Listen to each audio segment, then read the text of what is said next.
నమస్తే, నేను మీ సతీష్.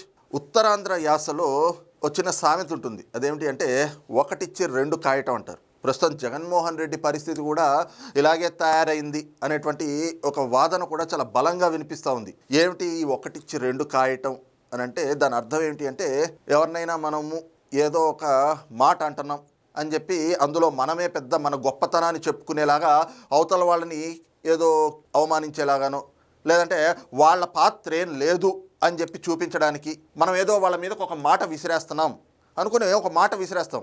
ఆ మాట అవతలోడి వినిపించే లోపే ఆడి దగ్గర నుంచి ఓ రెండు మాటలు అనిపించుకుంటాం. ఇంకా దాన్ని కరెక్ట్గా చెప్పాలంటే ఎవరినైనా ఊరికే ఓ దెబ్బ వేద్దామని చూస్తే ఆ దెబ్బ ఆడి మీద పడేలోపే వాడు రెండు చంపలు వాయించేశాడు అనుకోండి, మనకి దాన్ని ఏమంటారు? ఒకటిచ్చి రెండు కాయడం అంటారు. ప్రస్తుతం జగన్మోహన్ రెడ్డి పరిస్థితి కూడా అచ్చుగుద్దినట్టు ఇలాగే తయారైంది ప్రతి అంశంలో కూడా.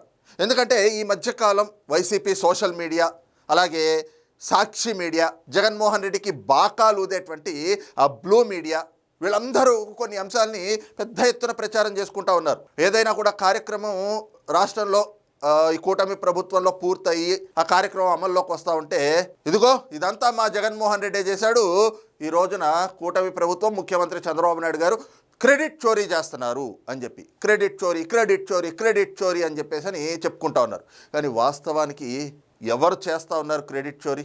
ఎవరు క్రెడిట్ కోసం పాకులాడుతూ ఉన్నారు? పాకులాడడం కాదు, క్రెడిట్ కోసం ఎవరు దిగజారిపోయి ప్రవర్తిస్తూ ఉన్నారు అనేది ఇప్పుడు ఒక్క రెండు వీడియోలు ఉన్నాయి. ఆ వీడియోలో మీకు నేను చూపిస్తాను. ఈ రోజున జగన్మోహన్ రెడ్డి పాపం ఆ తాడేపల్లి ప్యాలెస్లో మరి ఒంగోలు పార్లమెంట్ పరిధిలో ఉండేటువంటి నాయకులు ఆ క్యాడర్ తోటి ఏదో సమావేశం పెట్టినట్టున్నాడు. నాకు అర్థం కానిది ఏంటంటే ఏ రాజకీయ పార్టీ అయినా ఆ రాజకీయ పార్టీ అధ్యక్షుడైనా ఎక్కడైనా అధికారంలో లేనప్పుడు ఆ పార్టీ శ్రేణుల్ని ఉత్తేజపరచడానికి ఆ పార్టీ నాయకుల్లో కొంచెం ధైర్యం నింపడానికి ఏం చేస్తాడు? ఆయనకు అవకాశం ఉన్నప్పుడల్లా కూడా క్షేత్రస్థాయిలోకి వెళ్తాడు. ఒక్కో జిల్లా పర్యటన పెట్టుకుంటాడు. ఆ జిల్లాకి సంబంధించి ఆ పార్లమెంట్ పరిధి అయితే పార్లమెంట్ పరిధి లేదు, పూర్తి జిల్లా అయితే కనుక జిల్లా నాయకత్వం జిల్లా క్యాడర్ తోటి మీటింగులు పెట్టుకుని అక్కడ వాళ్ళ ప్రాంతంలోనే వాళ్ళలో భరోసా నింపాలి, వాళ్ళలో కొంత ధైర్యం నింపాలి అని చూస్తారు. కానీ జగన్మోహన్ రెడ్డి ఇదేంటో అర్థం కాదు. జగన్మోహన్ రెడ్డి వైఖరి మాత్రం ఆయన అధికారం కోల్పోయిన నాటి నుంచి ఆయన అయితే శవయాత్రలు లేదంటే కనుక పరామర్శల పేరుతోటి ప్రాణాలు బలిగొనే యాత్రలు లేదు అంటే కనుక జైలు యాత్రలు ఇవి చేస్తూ ఉన్నాడు.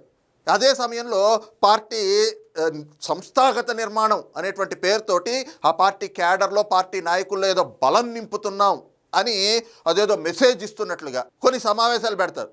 ఆ సమావేశాలకి పార్టీ నాయకులు పార్టీ క్యాడర్ రావాలంటాడు. ఎక్కడొస్తారండి? ఎక్కడికి రమ్మంటున్నాడు?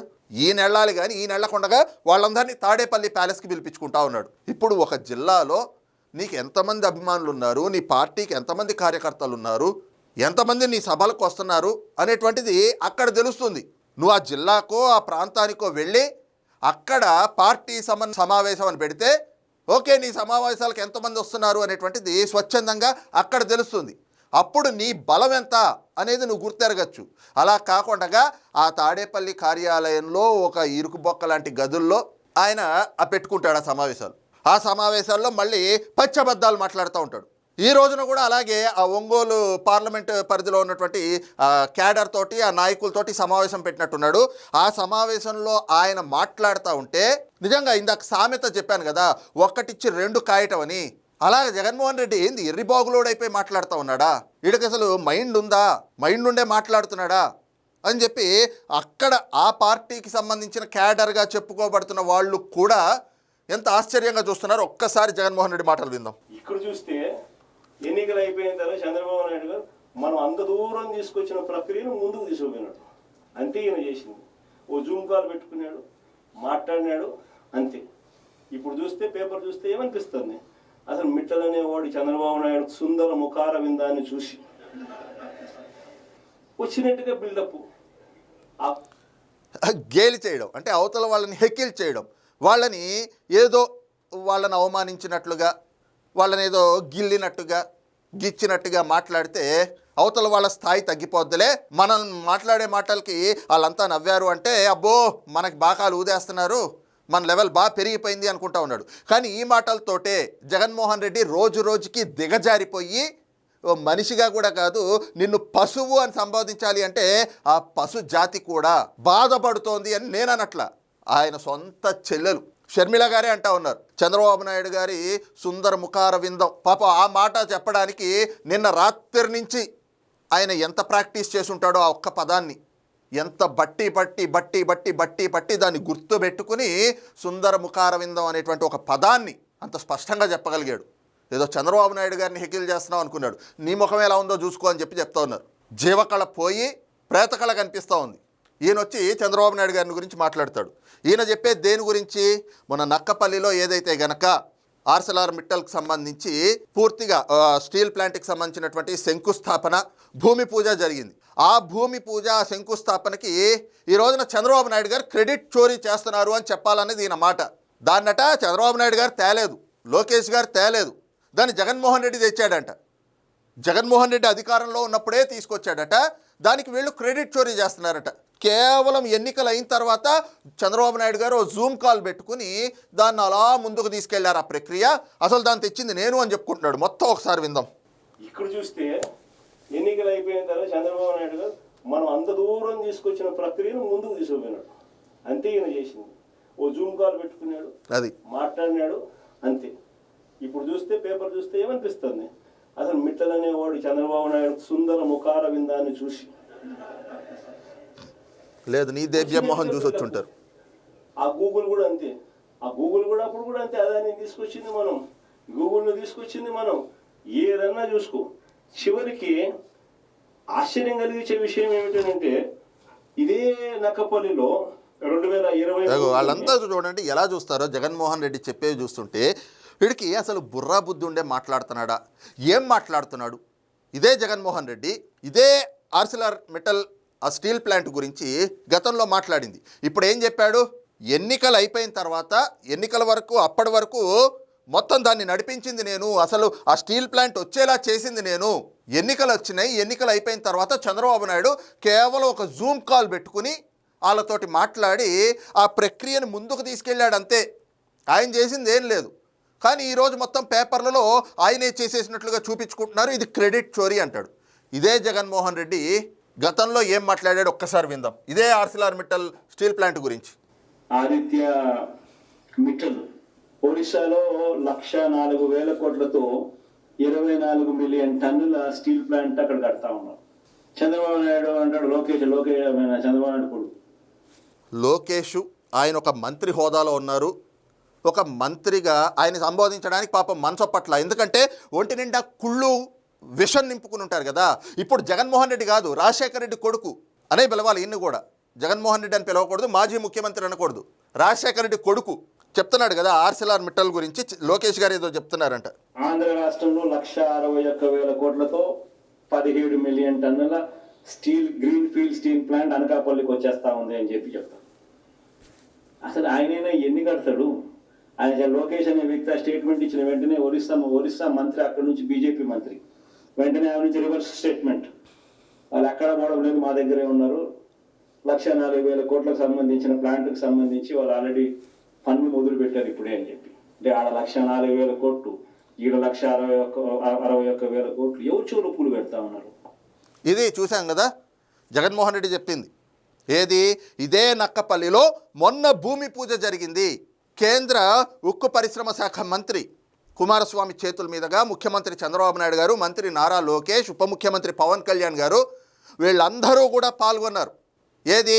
ఆ నక్కపల్లి ఆర్సెలర్ మిట్టల్ స్టీల్ ప్లాంట్కి సంబంధించి భూమి పూజ జరిగింది, శంకుస్థాపన చేశారు, అంతా జరిగింది.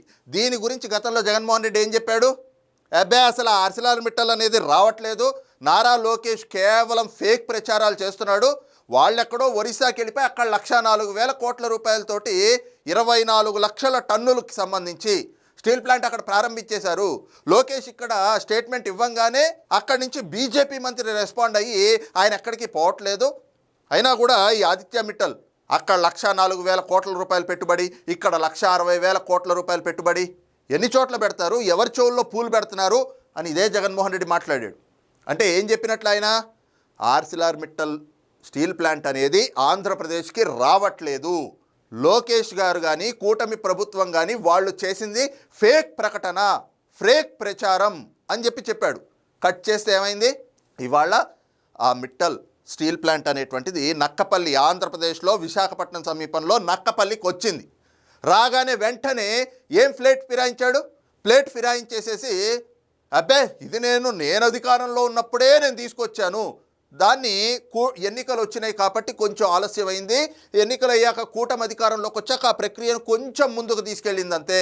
చంద్రబాబు నాయుడు ఒక జూమ్ కాల్ చేసి మాట్లాడాడు అంతే, కానీ దాని ప్రక్రియ మొత్తం నేనే తెచ్చా అని ఇవాళ ఆ క్రెడిట్ దొబ్బేద్దాం, ఆ క్రెడిట్ మన ఖాతాలో వేసుకుందాం అని చెప్పి నిజంగా ఒక దిగజారుడు మనిషిలాగా దగుల్బాజీ మాటలు మాట్లాడుతూ దేభ్యం మొహం వేసుకుని జగన్మోహన్ రెడ్డి అక్కడ మాట్లాడితే ఆ పార్టీ కార్యక్రమంలో ఆ సమావేశంలో పాల్గొన్న వాళ్ళు కూడా వీడికి అసలు బుర్రా బుద్ధుండే మాట్లాడుతున్నాడా అని చెప్పి చూస్తూ ఉన్నారు. గూగుల్ డేటా సెంటర్ గురించి చెప్పాడు కదా, ఈ గూగుల్ డేటా సెంటర్ కూడా నేనే తీసుకొచ్చా అని చెప్పి ఇదే గూగుల్ డేటా సెంటర్ మీద వైఎస్ఆర్ కాంగ్రెస్ పార్టీ వాళ్ళు ఎన్ని ప్రచారాలు చేశారు.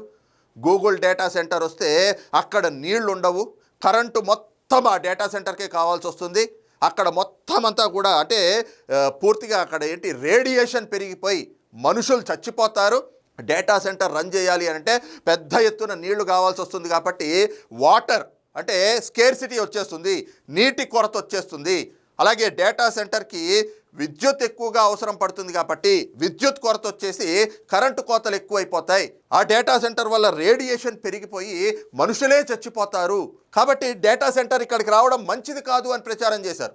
కానీ డేటా సెంటర్ రావడం ఖాయం, వాళ్ళకి భూములు ఇచ్చేసాం, వాళ్ళు వచ్చి ఇక్కడ పగడ్బందీగా పెడతారు, ఇక్కడ 1,80,000 మందికి ఉద్యోగాలు రాబోతూ ఉన్నాయి అని చెప్పేసి మొత్తం ఫిక్స్ అయిన తర్వాత చేసేదేమీ లేక అబ్బెబ్బెబ్బెబ్బే గూగుల్ డేటా సెంటర్ ఇప్పుడు కాదు, మేము ఎప్పుడో దావోస్కి వెళ్ళినప్పుడు అప్పుడే అదానీతో మాట్లాడి తీసుకొచ్చాం, అదానీ డేటా సెంటర్ మేము ఎప్పుడో తేవాలని చూసాం, ఇప్పుడు ఆ క్రెడిట్ చోరీ చేస్తున్నాడు చంద్రబాబు నాయుడు అని చెప్పి మళ్ళీ ప్లేట్ ఫిరాయించేసి క్రెడిట్ కోసం దిగజారిపోయి వ్యవహరించారు. కానీ వాస్తవాలు ఏమిటి, అసలు అదానీ డేటా సెంటర్ ఎప్పుడు రావాలి, 2019 కంటే ముందే చంద్రబాబు నాయుడు గారి ప్రభుత్వం, ఆ రోజున తెలుగుదేశం ప్రభుత్వం 75,000 కోట్ల రూపాయలతోటి అదానీ డేటా సెంటర్ విశాఖ ప్రాంతంలో వాళ్ళు పెట్టుబడులు పెట్టడానికని చెప్పి ఎంఓయూ చేసుకున్నారు.